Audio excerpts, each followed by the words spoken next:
سلامونه د وغنې دي هر غزه تور سیږي چرته چې د اجازه خان आवाज رسی او چرته چې د مشرق شکت لګيږي امید دې چې د خاص صحت مالکان به د خاصیتونه با خوندور شند کې مزيله پروګرام کې आवाज زنیم پروګرام کې ماستر شاه فیصل سے بم دے. السلام علیکم شاه فیصل. وعلیکم السلام. صلاح دي شاه فیصل سے الحمدلله شکر. صحت مزاج طبيعتونه خدي شکر الحمدلله. تاسو صحت څنګه دي؟ خدي شکر دي الحمدلله. ډراپونه ته او جی بالکل دا خو کله ضروري شي انسان کنه بعض اوقات کې لغون ته کې دغه مزل یا قد یا تګلاره لګه غونډه کې ډاون کیږي نو بیا موټیویشن د لپاره سپورټ د لپاره خامخا سن څوک پکار وي لکه انسان ډیپریس وي نو بعض خلک په میډیکیشن باندې ځان ټیک کولو کوشش کوي د بعض خلکو یو مرګري وي هغه موټیویټ کوي بعض خلکو فیملی وي یا سم موټیویشنل ویډیوز ګوري کنه نو هغه سره غل غونډه کې موټیویټ شي دا غره چې کله موږ بیماری ګورو دا خو چون کې علاج سنت ته بیا موږ زو طبيب ته کنه نه بعض خلکو طبيب د انجکشنو ګولو ولوي د بعض خلکو طبيب څوک نور څوکي شاه فیصل سے خو سمایل کو پوښتنه خو زمونږ طبيب نارملی نن صاحب چې کم دی هغه ډاکټر صاحب دی چې کم هسپتال کې ناشتي صحیح خو دا ډاکټر فضل واحد صاحب یو خوږ انسان دی زه چې کله ایمرجنسي ته ځم نو زم چې پکې ناشتي نو بس صحیح ده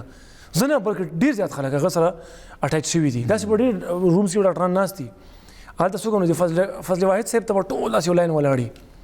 نو بیا موږ له جان پہچان موږ پیژنې کنه لګ ډیر او په خیر څنګه چل دی چې هغه ګوري تب بیمار شوی او زه بیمار شوم بیا وی خاخان بس ټریټمنټ کی خاخه څه طریقې سره هغه ته چې نظر شوی وي او داسې وي او دې ته نظر کېږي کنه نو زه ته هم ډاکټر صاحب هغه اوس داسې نظر پاتې نشو ایج دی کنه تقریبا کا ایجنګ عمر روان دي داسې خونه چې ورستو زه مخ کې زو کنه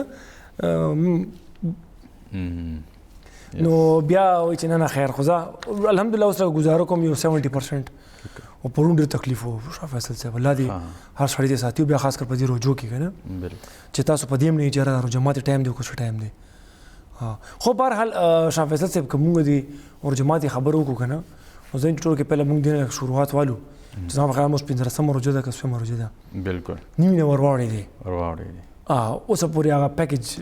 پته ولګی دا کو نه لګی دا هیڅ پته ونه لګی دا هغه دغه رمضان پیکیج چې کومو نن څنګه چې تاسو ذکر وکړو چې 15 ورځ د اوسه پورې دا تقسیم نشو موږ په دې کې ذکر کړو ډومبو ورځو کې موږ ذکر کړو چې دا بزی اخیری ورځ ته ما روان دي نو د دې وجوهات څه وجوهات دي چې هغه د دې میټینګ ډیر لیټ کړو د حواله سره تقریبا په 11 فروری کابینټ میټینګ شو کړی شو نو موږ دا ویل چې دا مخکې پکارو خو مخکې ځکه نو شوی چې اغیل تکي په درنو کې بيزیو په مارچونو کې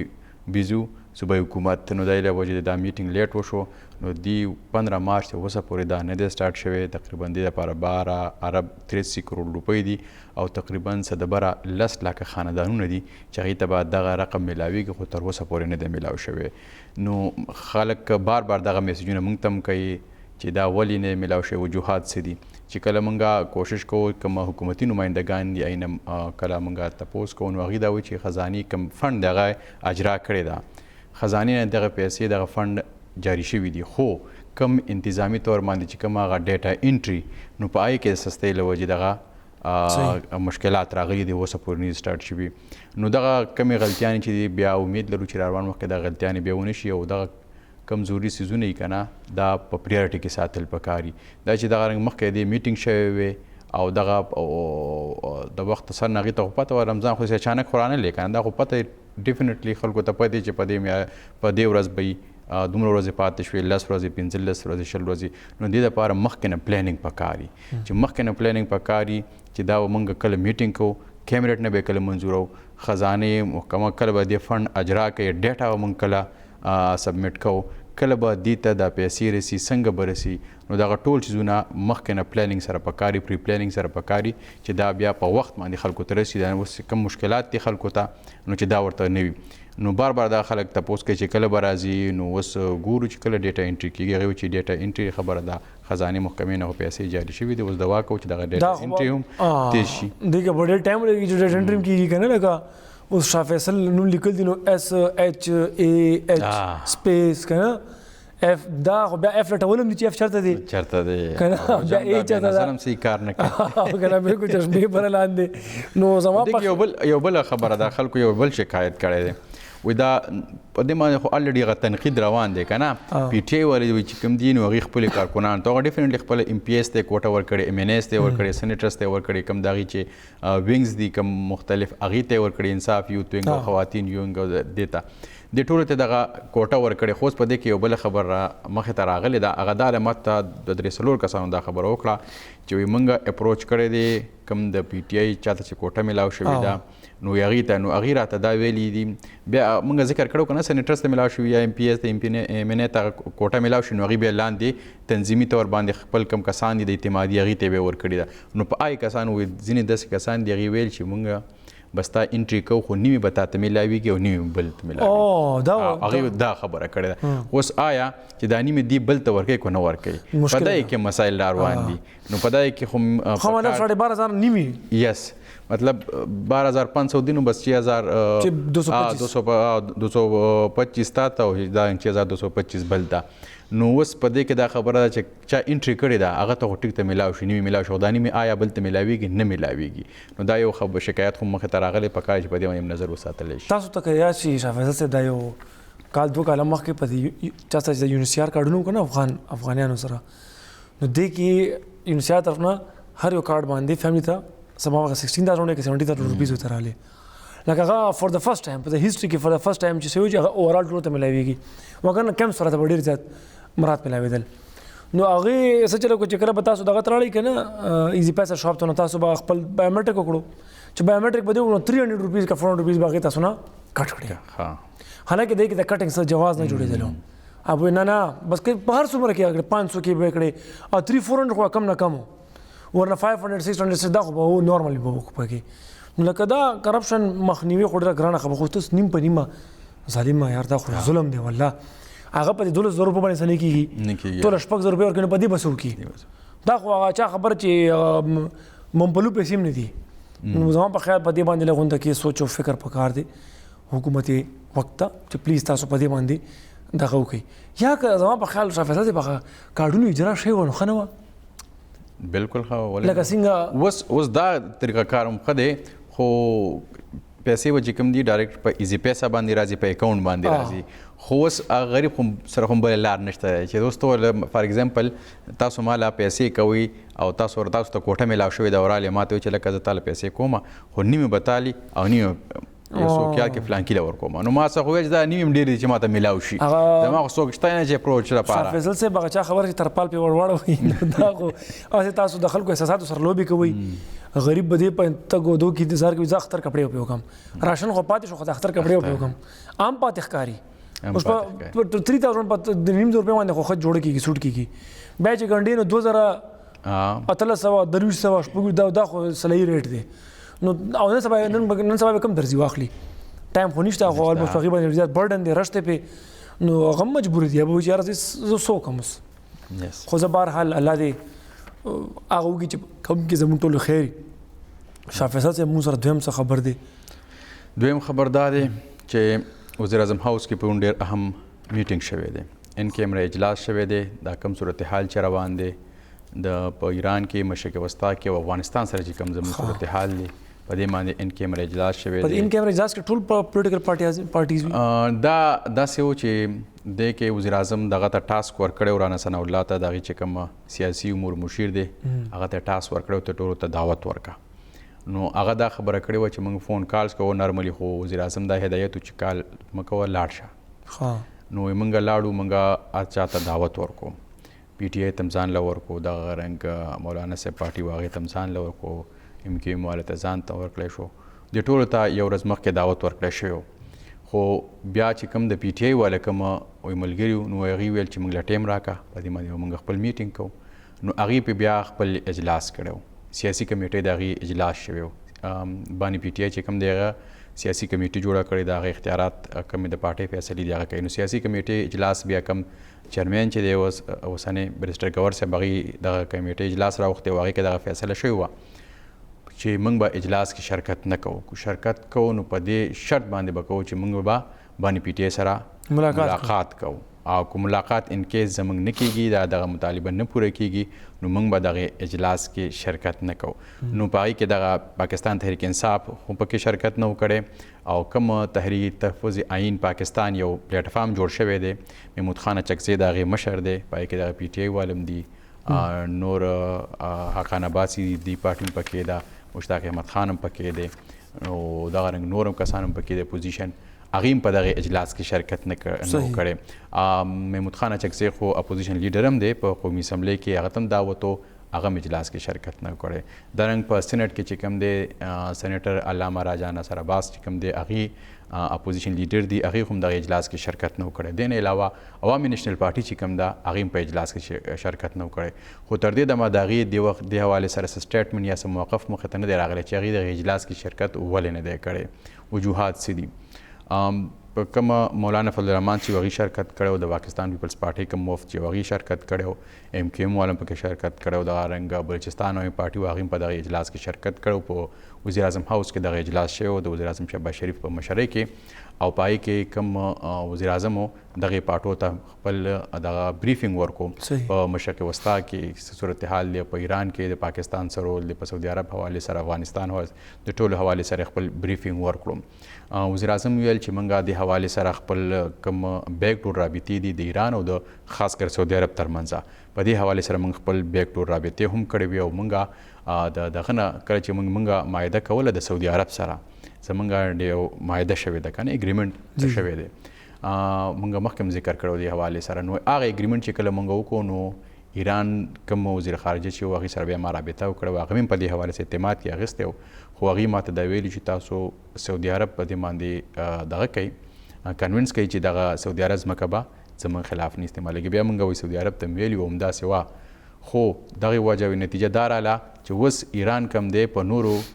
کم ملکونه چې دي خلیجي ملکونو هغې کې نور ځینې ټارګټ کړي دي، خو په سعودي عرب کې داسې ځینې د امریکایي اډو نه علاوه نور نه یې ټارګټ کړي، او دغه منیم سعودي عرب منیم د پاکستان دغه ښېګړه. دې نه علاوه په افغانستان باندې بریفینګ ورکړی شو چې افغانستان کې صورتحال روان دی، په هغې باندې بیا مولانا فضل الرحمن خپل کم کنسرن و هغې د هغې مخې ته کېغوستله. مولانا فضل الرحمن مخکې دې کې یو ښه رول ادا کړی و،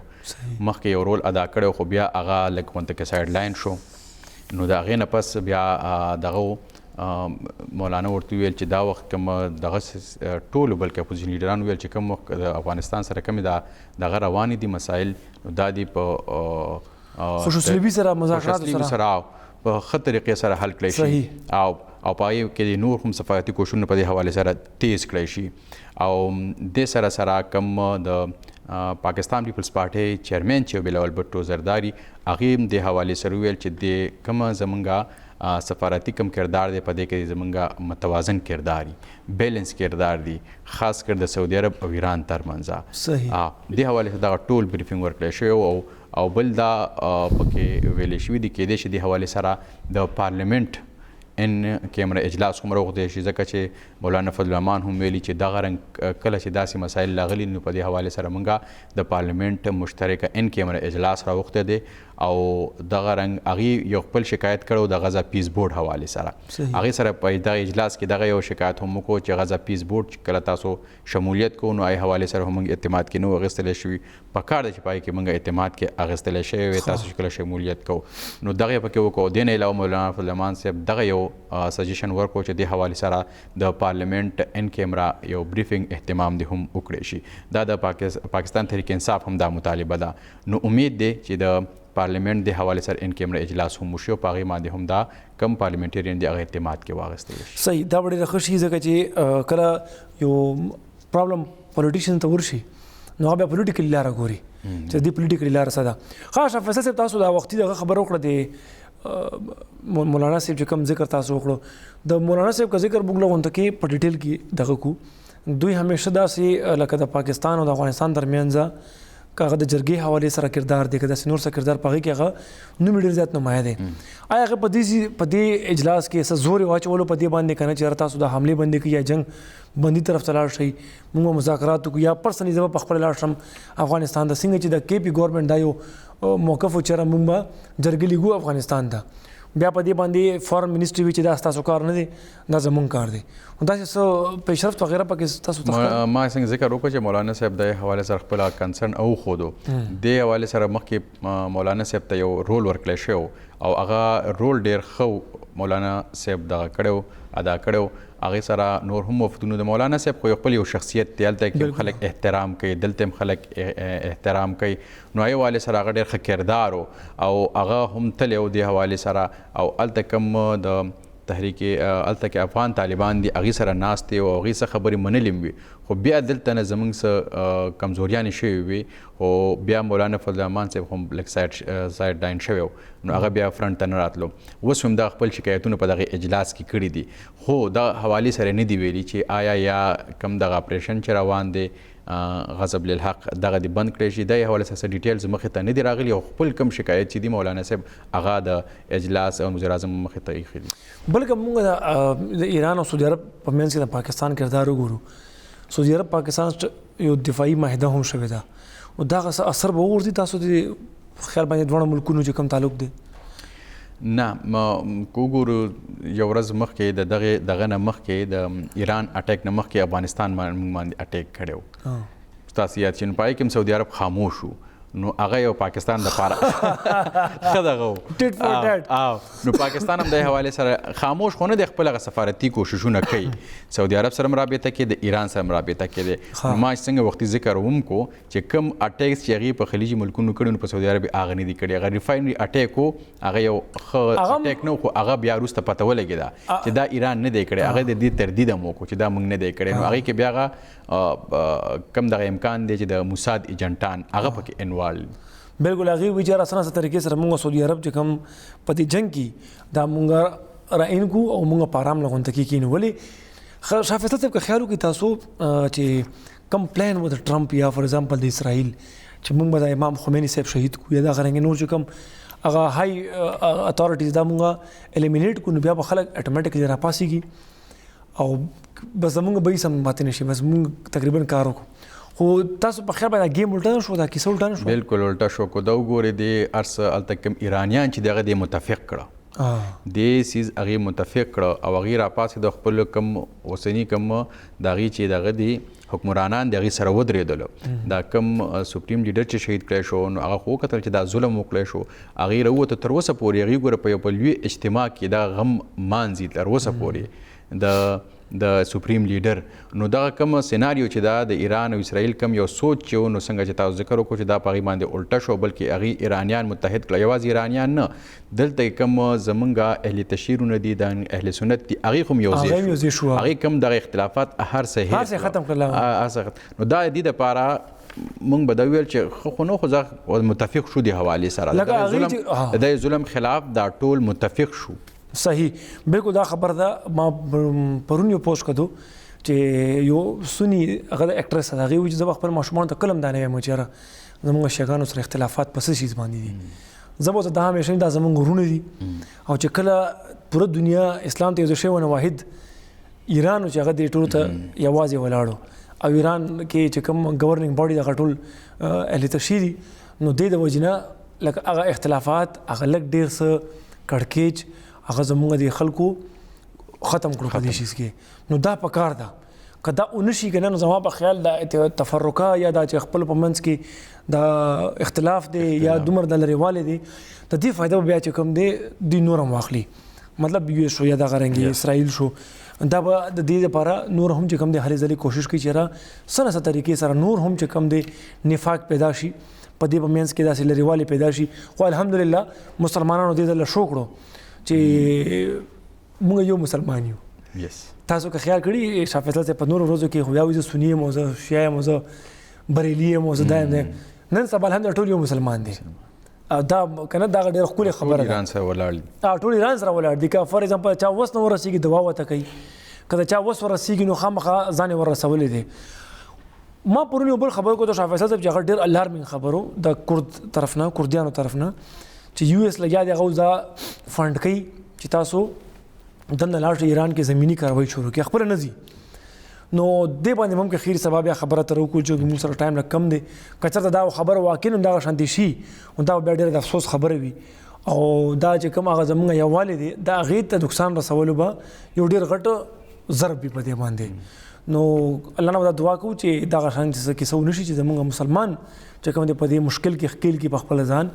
ما د انډیا کوم یو تزیینګار د هغې خبره مې ورته هغې وویل چې یاره مونږ نه ده پکار چې مونږ په دې مسله کې ځان ان کړو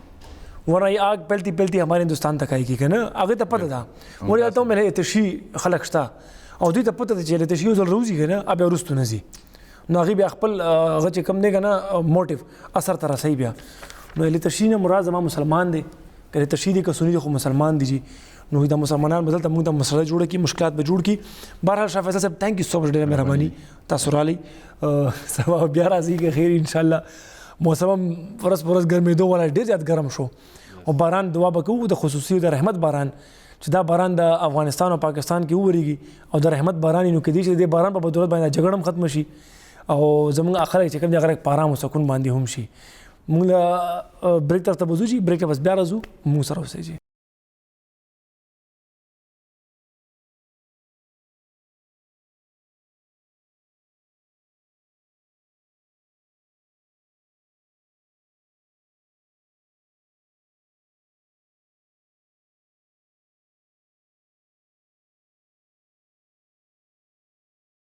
جی ورز ویلکم بیک کرتا ستا پروګرام کې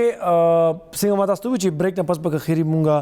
راځو او مونږ سره به ډاکټر صاحب موجود وي خو تاسو ته مونږ دا وایي ویورز چې نن دا پروګرام دا سیګمنټ چې کوم دی دا خصوصي طور باندې مونږ ته سپانسر کړی دی رحمان میډیکل انسټیټیوټ او د هغې دا یو محنت مونږ سره چې په دې روجې کې د خپل صحت خیال مونږ ډېر احسن طریقې سره وساتو. ان کیس که تاسو چېرته اپاینټمنټ اخیستل غواړئ د وټساپ په لاره باندې نو تاسو 0335 5838 مطلب 000 تاسو په دې نمبر باندې د رحمان میډیکل انسټیټیوټ کې چې هر ډاکټر تاسو کنسرن ډاکټر وي تاسو هغې نه اپاینټمنټ چې کوم دی هغه اخیستی شي. نن موږ سره ډاکټر صاحب چې کوم راغلی دی دغه ډاکټر صاحب باره کې که زه دا ووایم چې کوم د بیمارۍ سره دی کوم د کمې بیمارۍ علاج کوي دوی نو که هغه ارګن موږ هم دغه شان دی پرېښو د هغې خیال موږ ونه ساتلو نو الله مکه موږ ته به بیا دومره غټې مسلې جوړې شي چې ما په خیال انسان به ټول عمر بیا افسوس کوي چې کاش ما په ټایم باندې کړی وی. موږ سره کنسلټنټ کارډیالوجسٹ ڈاکٹر محسن شبیر صاحب پروگرام کے شرکت فرمائے دے. ڈاکٹر صاحب آپ کو پروگرام میں خوش آمدید. السلام علیکم سر. شکریہ جی. کیسے سر آپ اچھے ہیں خیر خیریت ہے؟ جی بالکل ٹھیک ہے جی. تھینک یو سر آپ تشریف لائیں سر اور بہت ہی امپورٹنٹ ٹاپک ہے یہ کارڈیولوجسٹ کے حوالے سے کارڈیولوجی کے حوالے سے دل کے حوالے سے. سر پہلے اگر ہم یہ کویشچن پوچھیں کہ سر رمضان میں سر خصوصی طور پہ ویسے ہم کہتے ہیں کہ یہ صحت پہ کافی اس کا اچھا اثر ہوتا ہے مطلب اگر آپ سیلز کی بات کریں تو کہتے ہیں وہ ریسٹ ہو جاتا ہے کچھ ایسی بیماریاں جو دل بدن انسان کے اندر وہ ختم ہو جاتی ہیں. دل کے حوالے سے اگر بات کی جائے سر تو اس کے کیا اثرات ہوتے ہیں سر روزے کے؟ تو سب سے پہلے میں شکر گزار ہوں اس مشرق ٹی وی کا انہوں نے ہمیں موقع دیا ہم اپنی بات پہنچا سکے اپنے عوام کی طرف. تو میں کہتا ہوں کہ یہ روزہ اللہ تعالیٰ کا ایک بہت بڑی نعمت ہے. ٹھیک ہے. اب اگر روزے کے ہم اپنے جسم کے اوپر جو اثرات ہیں ان کو ایک چھوٹا سا اثر ہم اس کا ذہن میں لے آئیں اس پہ ڈسکس کر لیں تو روزہ کا کیا ہوتا ہے ہم 12 سے 14 گھنٹے کے لیے خوراک بند کر دیتے ہیں جی. اس کا مین افیکٹ یہ ہوتا ہے ہمارے جسم کے اندر میٹابولزم شفٹ ہو جاتا ہے. اب یہ میٹابولزم کا کیا مطلب ہے؟ میٹابولزم کا یہ مطلب ہے کہ ہمارے جسم کے اندر جو ہم خوراک کھاتے ہیں یہ خوراک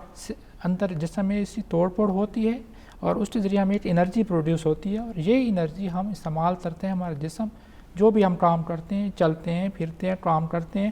تو اس جو انرجی ہمیں یوز ہوتی ہے ہم اسی خوراک سے ہی لیتے ہیں. ٹھیک ہے. اچھا نارملی کیا ہوتا ہے کہ یہ ہمارے جسم میں جو ہم خوراک کھا رہے ہیں اس میں کاربوہائیڈریٹ یہ زیادہ تر یوز ہوتا ہے میٹابولزم کے لیے اور جو ہم فیٹس والی چیزیں کھا رہے ہوتے ہیں کولیسٹرول کی چیزیں کھا رہی ہوتی ہیں یہ جمع ہو رہی ہوتی ہیں. لیکن رمضان میں یہ ہوتا ہے کہ یہ سسٹم شفٹ ہو جاتا ہے یہ الٹ ہو جاتا ہے. اس میں ہمارے جسم میں یہ جو فیٹس ہے یہ جو کولیسٹرول ہے یہ یوز ہونا شروع ہو جاتا ہے فار میٹابولزم کے لیے. اب فیٹس استعمال ہوتا ہے تو اس کا افیکٹ کیا ہوتا ہے کہ ہمارے جسم کے اندر فیٹ کی مقدار کم ہو جاتی ہے. اب یہ جو کولیسٹرولز ہیں جس میں سے بیڈ کولیسٹرول ہم نام سنا ہوگا ٹرائیگلیسیرائڈ میرا ہائی ہو گیا ہے ہمارا لپڈ LDL کولیسٹرول ہائی ہو گیا ہے ٹوٹل کولیسٹرول میرا زیادہ ہو گیا ہے، تو چونکہ اس میٹابولزم میں یہ یوز ہونا شروع ہو جاتا ہے تو ہمارے جسم کے اندر اس کی مقدار کم ہو جاتی ہے. جی. جب یہ مقدار کم ہوتی ہے تو اس کا ڈائریکٹلی دل پر بہت اچھے اثرات آنا شروع ہو جاتے ہیں. ہمارے دل کی جتنی بھی بیماریاں ہیں، اسٹیمیٹ ہارٹ ڈیزیز جس کو ہم کہتے ہیں، دل کی رگوں کے اندر یہ فیٹس جمع ہونا شروع ہو جاتے ہیں اور رگیں تنگی آنا شروع ہو جاتے ہیں، تو وہ چونکہ کولیسٹرول کی مقدار کم ہوتی ہے جسم کے اندر روزوں کے درمیان، تو اس کے چانسز کم ہوتے ہیں. یہ انڈائریکٹلی ہمارے دل کو بہت اچھا یہ سپورٹ کرتا ہے یہ روزہ. صحیح سر، یہ تو آپ نے ایک امپورٹنس بتا دی سر رمضان کی کہ دل پہ اس کے بہت اچھے اثرات ہوتے ہیں. کچھ لوگ سر پہلے سے کچھ بیماریاں ہوتی ہیں دل کے حوالے سے سر، ان کے بارے میں آپ کیا کہیں گے سر؟ وہ آیا روزے رکھ سکتے ہیں؟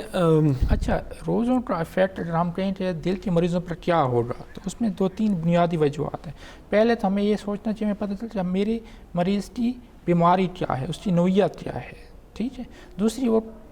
کون سی میڈیسن استعمال کر رہا ہے، ٹھیک ہے. اس کے ساتھ اس کو ساتھ کوئی اور بیماری تو نہیں ہے، ساتھ کوئی شوگر تو نہیں ہے، ساتھ کوئی گردے کا مسئلہ تو نہیں ہے. یہ تمام چیزیں یہ افیکٹ کرتے ہیں ہمارا اوور آل افیکٹ آف روزے کے جو پورا افیکٹ ہے ہمارے جسم کے اوپر، وہ اسی پر منحصر ہے، ٹھیک ہے نا. ہاں، اگر ایک بندہ ہے، ہمارے دل کی بہت سی ایسی بیماریاں ہیں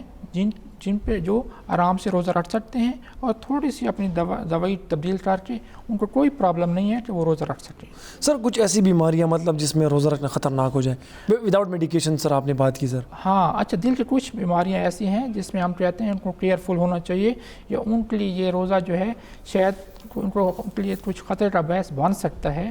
ان میں سب سے پہلے ہوتا ہے کہ کسی کو 6 ہفتوں کے اندر MI ہوا ہو، ہارٹ اٹیک ہوا ہو 6 ہفتوں کے اندر. جی سر. دوسری بات ہو سکتی ہے کہ کسی کو ہارٹ فیلئر ہے اور ڈی کمپنسیٹڈ ہارٹ فیلئر ہے، ٹھیک ہے جی. تیسری وہ ہے کہ کسی کو انجائنا ہوتا ہے، تھوڑا سا چلتا ہے سینے میں درد ہو جاتا ہے، ٹھیک ہے. چوتھی ہے کسی کو ایریدمیا کہتے ہیں، جو دل کی جو ہمارے اندر دل کی رفتار ہے اس کی بے قیدی کو ایریدمیا کہا جاتا ہے. اگر کسی کو ایسی بیماری ہے، ان ہارٹ فیلئر ہے، یا اس کو ریسنٹلی اس کو MI ہوا تھا، یا اس کو انجائنا ہوتا ہے، تو اس کو روزہ رکھنے سے پہلے اپنے ڈاکٹر سے ضرور مشورہ کرنا چاہیے، کیونکہ ان کے لیے روزہ تھوڑا خطرناک ہو سکتا ہے. صحیح سر. ان کیس ایک انسان ہے سر، اس کو وہ ہارٹ اٹیک والی سمٹمز آنا شروع ہو جائے، درد، پھر لیفٹ ہینڈ پہ درد، سر سب سے پہلے گھر میں کیا کرنا چاہیے کہ وہ اس چیز سے کم از کم ہاسپٹل تک جاتے ہوئے یہ ذرا سیف رہے؟ ہاں جی، یہ بہت سے لوگوں نے اس پر اویئرنیس دی ہے. بہت اچھی، سب سے اچھی بات یہ ہے کہ گھر کے اندر ڈسپرین ایک عام میڈیسن ہے، بہت سے لوگوں کے گھروں میں موجود ہوتی ہے. اگر کسی کو سینے میں کھچاؤ محسوس ہو، سینے میں درد محسوس ہو، اور وہ اس کو پہلے سے بھی اس کے خاندان کے اندر یہ ڈیزیز ہو، تو اس کو چاہیے کہ سب سے پہلے وہ ڈسپرین کھا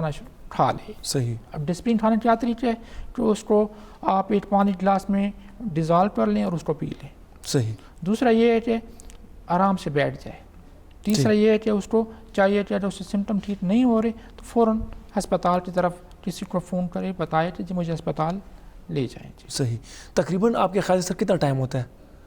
اچھا، یہ ڈیپینڈ کرتے ہے بیماری کے اوپر، ٹھیک ہے نا، بیماری کے اوپر. تو جتنا جلدی آپ ایسے مریض کو گھر اسپتال میں پہنچا دیں، اس کا علاج بھی آسان ہوگا، اس لیے بیماری کی کمپلیکیشنز کے چانسز بھی کم ہوتے ہیں. پھر جتنا جلدی آپ اسپتال اس کو پہنچا دیں تو صحیح. سر ان کے اگر انسان بے ہوش ہو جاتا ہے گھر میں ایسی پین کی وجہ سے، تو سر وہ سی پی آر ہوتا ہے؟ CPR جی آج کل پر بہت کام ہو رہا ہے CPR کے اوپر، اور باہر دنیا میں تو وہ ایون کے اسٹوڈنٹس کو اس کریکولم میں بھی ان کو شامل کر رہے ہیں. یہ جو ہمارے جو ریسکیو ادارے ہیں وہ اپنے بندوں کو ٹرین کرتے ہیں. تو CPR عام الفاظ میں سینے کے اوپر دباؤ دینا ہے تاکہ ہمارے خون کا جو روانی ہے وہ دوبارہ شروع ہو جائے. صحیح. سر آج کل ینگسٹرز میں ہم نے دیکھا ہے یہ کارڈیاک اریسٹ کا ایشو بہت زیادہ ہوتا جا رہا ہے. جی اس پہ اگر ہم ذرا ڈیٹیل سے بات کریں، کیونکہ MBBS کے اسٹوڈنٹس بھی ہم نے دیکھے ہیں جو فائنل ایئر کے اسٹوڈنٹس ہیں سر، وہ بھی کارڈیاک اریسٹ کی وجہ سے ان کی ڈیتھ ہو چکی ہے. کچھ لوگوں کا یہ کہنا ہے کہ یہ جو ہم نے کورونا کے جو ویکسین لگائے ہیں تو یہ ریزن ہے. کچھ لوگوں کا کچھ اور کہنا ہے. اکثر لوگ کہتے ہیں کہ نہیں ہماری لائف میں ایکسرسائز کم ہو گئے. سر آپ کا کیا سٹانس ہے سر اس کے بارے میں؟ مطلب کہ کیسے اس سے بچا جا سکے؟ یہ کارڈیک اریسٹ کے بارے میں ہر ایک بندے کو کیا معلومات ہونی چاہیے ایٹ لیسٹ کہ وہ خدا نہ خواستہ کل کو اس چیز کا شکار نہ ہو؟ جس میں کوئی شک نہیں ہے کہ ہمارے خصوصاً پاکستان میں ینگ جنریشن میں اسٹیمیٹ ہارٹ ڈیزیز یا MI کے رسک یا چانسز بہت زیادہ ہو رہے ہیں، اور بہت زیادہ کیسز ابھی رپورٹ ہو رہے ہیں ینگ جنریشن کے اندر. تو جو ریسرچ ہمارے پاس اویلیبل ہے اس کے مطابق ہم یہ بتائیں گے. سب سے پہلے ہمارے 2-3 چیزیں جو اس کو ہم جس پر ہم بات کر سکتے ہیں. پہلی بات یہ ہے کہ ہمارا لائف سٹائل. جی سر. لائف سٹائل ہمارا بہت چینج ہو گیا ہے. اگر آپ دیکھیں آج کل کی جنریشنز فزیکل ایکٹیویٹیز میں اتنا پارٹیسپیٹ نہیں کرتی. جی سر. جس طرح ہم لوگ اسکولوں کے اندر یا فٹ بال یا گیمز کھیلا کرتے تھے, آج کل کی جنریشن زیادہ تر کیا کرتی ہے, وہ انڈور ایکٹیویٹیز میں موبائل کے اندر یہ الیکٹرانک گیجٹس کے ساتھ زیادہ ٹائم گزارتی ہے. ان کی فزیکل انیکٹیویٹی بہت زیادہ ہو رہی ہے. جی سر. دوسری اوبیسٹی, اس پر بہت زیادہ کام ہوا ہے, بہت زیادہ ریسرچ ہوئی ہے کہ ہمارے ینگ جنریشنز میں موٹاپا زیادہ ہوتا جا رہا ہے. اب اس کا مین وجہ وہ لوگ کہہ رہے ہیں کہ جی ان کی جو فوڈ ہے اس میں یہ فاسٹ فوڈ کا استعمال کا بہت زیادہ ہے, فزیکل انیکٹیویٹی, یہ اتنا ایکسرسائز نہیں کرتے, اتنا فزیکل گیمز میں پارٹیسپیٹ نہیں کرتے. تو یہ وجوہات میرے خیال. تیسری بات یہ ہے کہ ہمارے جینیٹکس کا مطلب ہے کہ ہماری فیملیز کے اندر انٹر فیملیز ریلیشن میرجز کی وجہ سے یا جو بھی وجہ ہے ہمارے جین میں اسٹیمک ہارٹ ڈیزیز ہونے کا رسک زیادہ ہے. جی سر. ٹھیک ہے نا. اب یہ جو 3 چیزیں مل جاتی ہیں تو یہ بہت زیادہ رسک ہمارا ہائی ہو جاتا ہے, اور جس سے ہم دیکھتے ہیں کہ ہمارے ینگ بچے 32-33 سال کے لڑکے آتے ہیں ہارٹ اٹیک کے ساتھ پریزنٹ ہوتے ہیں. صحیح. سر اگر ہم بلڈ پریشر کی بات کریں سر, جن کو ہائی بلڈ پریشر ہو, کولیسٹرول ہو سر, تو سر کیا مطلب ایسی خوراک کا وہ کیا کریں, مطلب خیال رکھا کریں افطاری کے ٹائم پہ, سحری کے ٹائم پہ, کہ اس کو پھر اور مسائل کا سامنا نہ ہو؟ ہاں جی. تو بلڈ پریشر کے مریضوں کے لیے روزہ رکھنا کوئی مسئلہ نہیں ہے. ان کو صرف اپنی میڈیسن تھوڑی سی ٹائم چینج کرنی پڑتی ہے. اپنے جو ڈاکٹر جس کے ساتھ وہ علاج کرا رہے ہیں ان سے جو مل لیں, وہ آپ کو میڈیسن بتا دیں کہ آپ نے افطاری کے بعد کھانی ہے, افطاری کے پہلے کھانی ہے. دوسری جو مین چیز ہم نے دیکھا ہے کہ ہمیں چاہیے کہ افطاری کے میں تلی ہوئی اشیاء کا استعمال کم سے کم کریں. ہم یہ مرغن, یہ جو ہمارے روسٹ ہو گئے, یہ چیزیں یا کڑھائیاں ہو گئی, ان کا استعمال کم کریں. سادہ خوراک زیادہ کھائیں, خصوصاً وہ لوگ جن کو بلڈ پریشر ہے یا جن کے خاندان میں یا جن کا اپنا کولیسٹرول زیادہ ہے, ان کو چاہیے کہ وہ گھر کی بنی ہوئی چیزیں کھائیں, اور اس میں فروٹس استعمال زیادہ ہو, ویجیٹیبل سبزیاں زیادہ کھائیں. ٹھیک ہے جی. اور یہ جو کڑھائیاں ہو گئیں, یہ کباب اور اس استعمال تھوڑا کم کریں. اس میں سر آپ کہتے ہیں کہ یہ اچھا چانس ہے اپنے صحت کو مطلب کولیسٹرول کم کرنے کے لیے, اور ہم افطاری میں سر اہتمام کرتے ہیں. سر یہ لیٹ نائٹ فوڈ جو ہے سر, جنک فوڈ ہم اس کو بول لیں گے. جی جی سر اس کا تو بھی زیادہ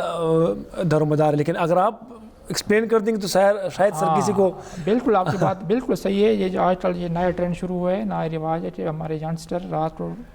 آرڈر کرتے ہیں, پیزا کر لیتے ہیں, برگر کھا لیتے ہیں,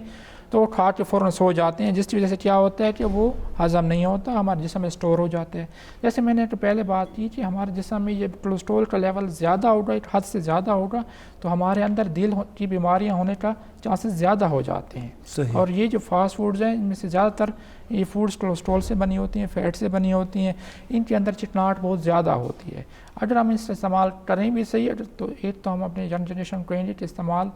کم کریں تو بہتر ہے. اگر کرنا بھی ہے تو اس کے بعد لیٹ نائٹ نہ کھائیں, دین کو کھائیں, تاکہ اس کے بعد انسان چلے پھرے, تھوڑی یہ ہضم ہو جائے, تو اس کے اثرات کم ہوں گے. 8-9-10 بجے یہ صحیح ٹائم ہے. جی جی جی. 10 بجے میرے خیال سر بہت لیٹ ہو گیا, کیونکہ 10 بجے بھی لیٹ ہے میرے لحاظ سے, میں تو جلدی سو جاتا ہوں. صحیح. سر ہمارے پاس ایک کال ہے, دیکھتے ہیں کون ہے جی. السلام علیکم. السلام علیکم اجاز بھائی, کیسے ہیں آپ؟ میں بالکل ٹھیک ٹھاک. جی سر کون صاحب اور کہاں سے؟ میں عمران بات کر رہا ہوں پشاور سے. جی عمران صاحب کیسے ہیں آپ؟ اچھے ہیں, خیر خیریت؟ جی ڈاکٹر صاحب سے میرا ایک سوال تھا. جی ڈاکٹر صاحب سے میرا یہ سوال ہے کہ آج کل ینگ ایج میں جو ہارٹ اٹیک کا جو ریشو ہے, ہم لوگ اکثر اپنے سراؤنڈنگز میں دیکھتے ہیں کہ لوگ ینگ ایج کا 19 سال کا, 20 سال کا, 22 سال کا جو کوئی بھی شخص ہو سکتا ہے اس کو ہارٹ اٹیک ہوتا ہے. تو اس کی آج کل کی وقت میں, آج کل کے دور میں اس کے اندر اس کی شرح میں اتنا اضافہ کیوں ہو رہا ہے؟ دوسرا یہ بھی بتائیے گا کہ اس کی پریونشن کے لیے کون سے ایسے اقدامات ینگ ایج سے کیے جا سکتے ہیں کہ ہارٹ اٹیک کی جو ریشو ہے اس کو کم کیا جا سکے؟ ٹھیک ہے سر, آپ پروگرام دیکھ کے دیے, ہم جو ہے ڈاکٹر صاحب سے اس سوال کا جواب لیتے ہیں. ہمارے پاس دوسرا کال بھی ہے جی. السلام علیکم. وعلیکم السلام. دوبارہ ٹرائی کیجیے گا, آپ کی کال مل جائے گی. جی ڈاکٹر صاحب, وہ تو جی عمران صاحب نے جیسے سوال کیا, ہم نے پہلے اس پر ڈسکس کیا ہے. یہ ہماری ینگ جنریشن میں 3 چیزوں کا ہمیں خیال کرنا ہوگا. پہلے ہمیں ہماری ینگ جنریشن کو بتانا ہوگا کہ آپ نے فزیکل ایکٹیویٹیز فزیکل گیمز زیادہ کرنی ہوگی، بجائے یہ کہ آپ اپنا جو لائف سٹائل ہے اس میں جیسے آج کل کا رواج ہو گیا کہ بچے اسکول جاتے ہیں، اب گھر آتے ہیں، اس کے بعد ٹی وی پر بیٹھ جاتے ہیں یا انٹرنیٹ پر بیٹھ جاتے ہیں. اس چھوڑنا ہوگا ان کو. ہم نے یہ اویئرنیس دینی ہوگی کہ وہ اپنے گراؤنڈ کے اندر، گھر کے اندر فزیکل گیم جیسے فٹ بال ہو گئی، جیسے ہم والی بال ہو گئی، کرکٹ ہو گئی، یہ کھیلیں. تو اس سے رسک ہمارا کام ہو سکتا ہے کہ ہم اسٹیمیٹائز. دوسرا خوراک پر میں بہت زور دوں گا کہ ہم نے آج کل سادہ خوراک چھوڑ دی ہے. سادہ خوراک اس کا واحد حل ہے کہ ہم اپنے آپ کو ان بیماریوں سے بچا سکیں. سادہ خوراک سے میری مراد ہے گھر کی بنی ہوئی، جس میں سبزیاں زیادہ ہوں، جس میں فروٹ زیادہ ہوں، جس میں زیادہ تلی ہوئی چیزیں استعمال ہمیں کم کرنا ہوگا. اور خاص طور ہمارے اپنے بچوں کو، ہمارے ینگ لوگوں کو یہ بتانا ہوگا کہ جی آپ نے یہ فاسٹ فوڈ کا جو کم سے کم استعمال کریں. ان سے آپ بہت سی بیماریوں سے بچ سکتے ہیں، موٹاپا سے بچ سکتے ہیں، شوگر سے بچ سکتے ہیں، دل کی بیماریوں سے بچ سکتے ہیں. تو میرا خیال میں ان چیزوں صحیح. ایک تو ڈاکٹر صاحب نے کہا خوراک پہ، اور دوسری ہماری فزیکل ایکٹیویٹی، یہ بہت زیادہ ضروری ہے. ڈاکٹر صاحب ینگسٹرز میں آج کل ڈپریشن اور انگزائٹی بہت زیادہ ہو گیا ہے، تو سر اس کا کوئی افیکٹ ہوتا ہے دل پہ، مطلب یا ہارٹ اٹیک؟ بالکل جی. یہ ڈائریکٹلی انڈائریکٹلی ہمارے دل کو نقصان دیتے ہیں، ہمارے مینٹل ہیلتھ کو نقصان دیتے ہیں. ہمارے دل کی بہت سی بیماریوں کی ایک وجہ ہے کہ انزائٹی ڈپریشن، ٹھیک ہے نا. اور اس انزائٹی ڈپریشنس کو ہمیں کنٹرول کرنا ہوگا. اس کے لیے سب سے بہتر تو یہ ہے کہ ہم اپنی لائف سٹائل کو ایسے چینج کریں کہ ہم اپنے اس میں ہمیں 5 وقت نماز پڑھیں، ہم ایک اس میں 20 سے 25 منٹ کوئی بھی ایکسرسائز اس میں شامل کریں، ٹھیک ہے. اور ہم ایسی چیزیں جس سے ہمیں اسٹریس ہوتا ہے اس سے ہم دور رہیں. تو یہ آئی تھنک یہ چیزیں سے ہم بہت سی بیماریاں اپنے آپ کو بچا سکتے ہیں. سر اسٹریس اور ڈپریشن کو ہم فزیکل ایکٹیویٹی سے بھی تھوڑا سا ہم اس کو لوور کر سکتے ہیں؟ بالکل، آپ نے بالکل صحیح بولا ہے کہ جی فزیکل ایکٹیویٹی ہم نے مشہور ہوں گی، ہمارا ذہن جو ہے اس طرف دھیان زیادہ جائے گا بنسبت سوچ کی طرف، اور ہم اپنے آپ کو بہت سی چیزوں سے بچا سکتے ہیں. سر یہ جو اینٹی ڈپریسنٹس ہوتی ہیں ہماری، سر آج کل ینگسٹرز بہت زیادہ اس کو یوز کر رہے ہیں، اینڈرال بھی سر اس کے ساتھ لے رہے ہوتے ہیں، تو اس کا کوئی ایفیکٹ ہے سر نیگیٹو؟ دیکھو ہر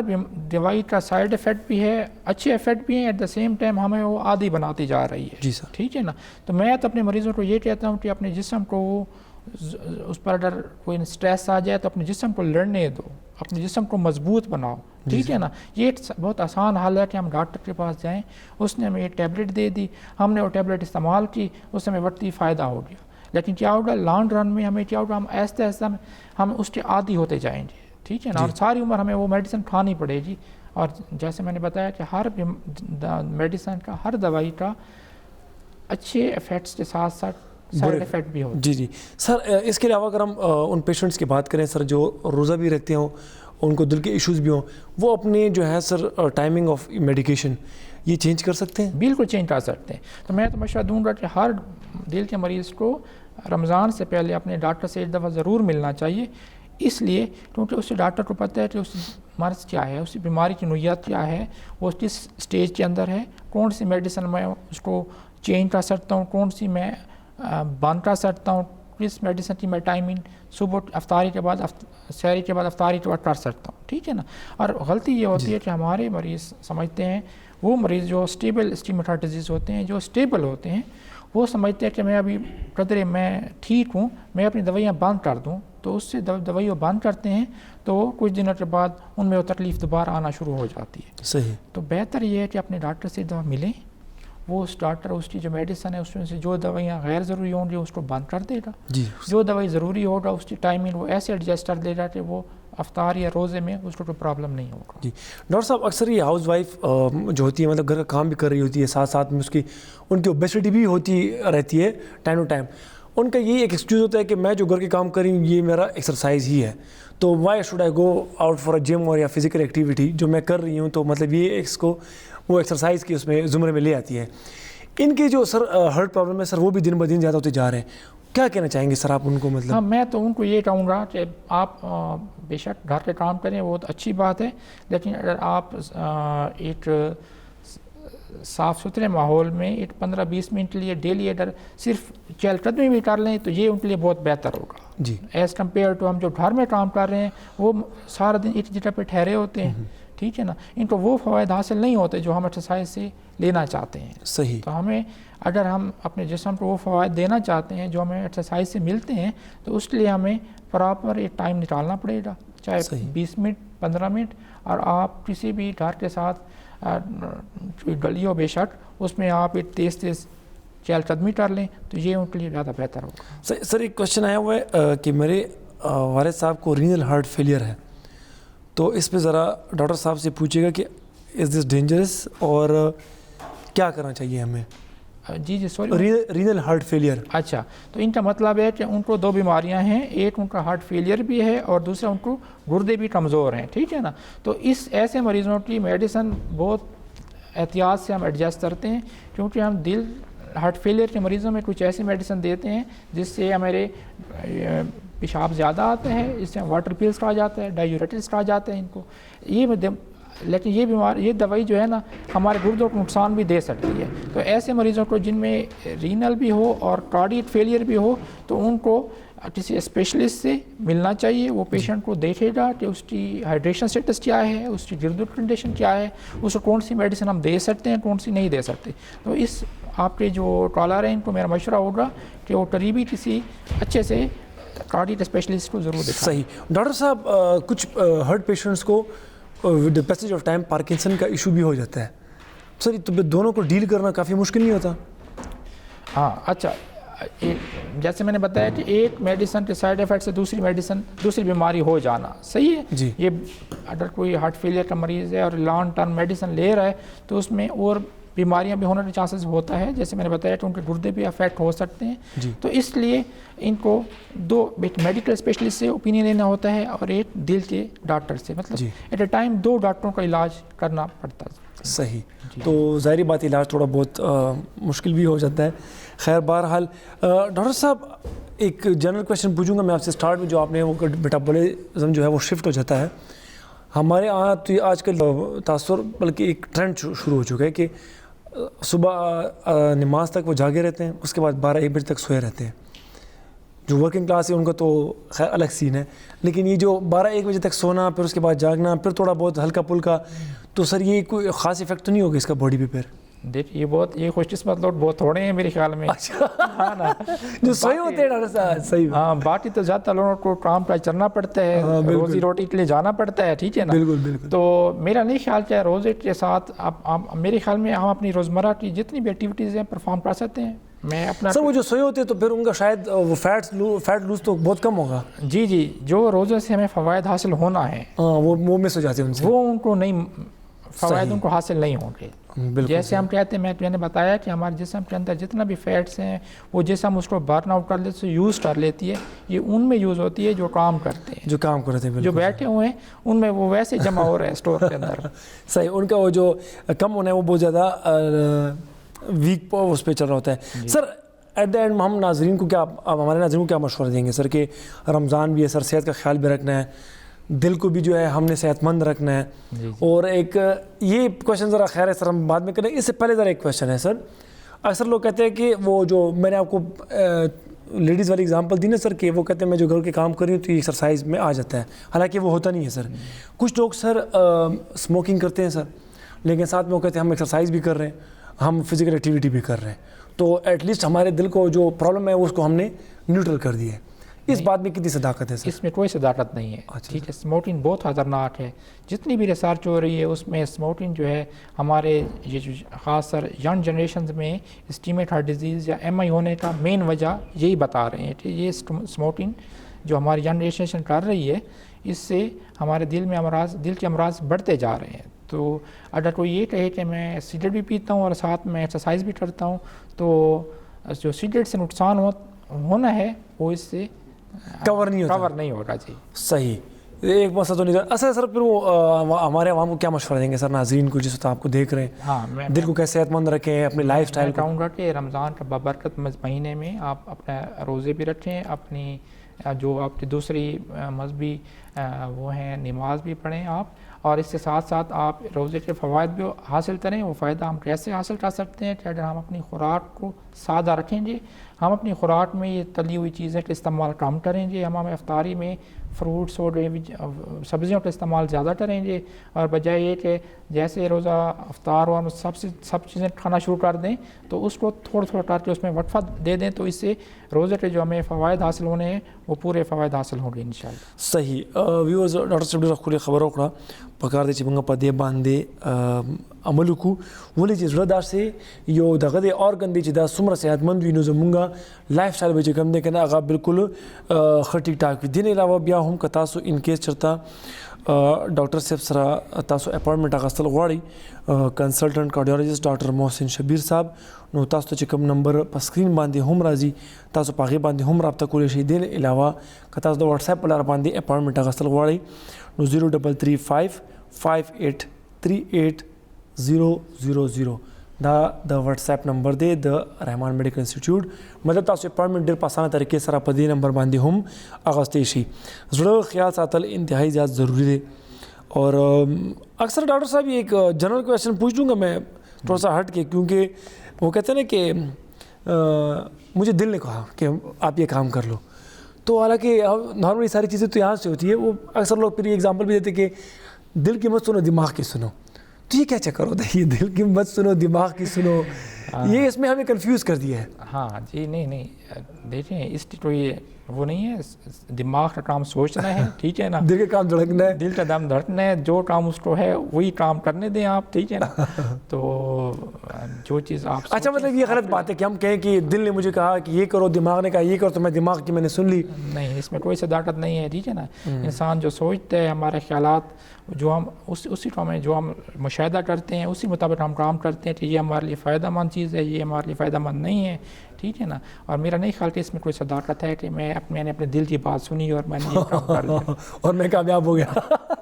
بہرحال جی بالکل صحیح ہے. کامیابی کے ساتھ ساتھ سر لوگ بڑے پرابلم میں پھنس جاتے ہیں جب وہ دل کی مان لیتے ہیں. بہرحال ڈاکٹر صاحب تھینک یو سو مچ فار کمنگ. بہت شکریہ. انشاءاللہ جو ہے ہمارے ویورز کو بہت فائدہ ہوا ہوگا آپ کے جو آپ نے ہمیں باتیں کی آپ نے ہمیں نصیحتی کی ریگارڈنگ کہ اپنے دل کو کیسے ہم صحت مند رکھ سکتے ہیں. بہرحال ویورز دا اوس زموږ پروګرام امید دي تاسو په خوښ وي. ان کیس پروګرام تاسو نه مس شي نو تاسو پروګرام چې کوم دی هغه په یوټیوب او په فیسبوک باندې هم کتلی شئ. د دې لپاره رحمان میډیکل انسټیټیوټ موږ ډېر زیاته شکریه ادا کوو چې په دې روژې میاشت کې دا دومره ښکلی سیګمنټ هغوی موږ سره سپانسر کړی دی او ډېر پوهان ډېر غړي ډاکټران چې کوم دی هغوی موږ ته رالیږي صرف او صرف تاسو دپاره چې تاسو په دې باندې خبرو باندې عمل پرې راشئ او لږ د خپل صحت چې کوم دی خیال وساتئ ځکه چې صحتمنده معاشره نو صحتمند چې کوم دی که نه موږ ځان چې کوم انسان خپله صحتمند وي نو معاشره به همدغه رنګې صحتمنده وي. ما د راکړې اجازت زموږ نه پس به وي د نعت سیګمنټ تاسو هغه وګورئ موږ سره اوسئ.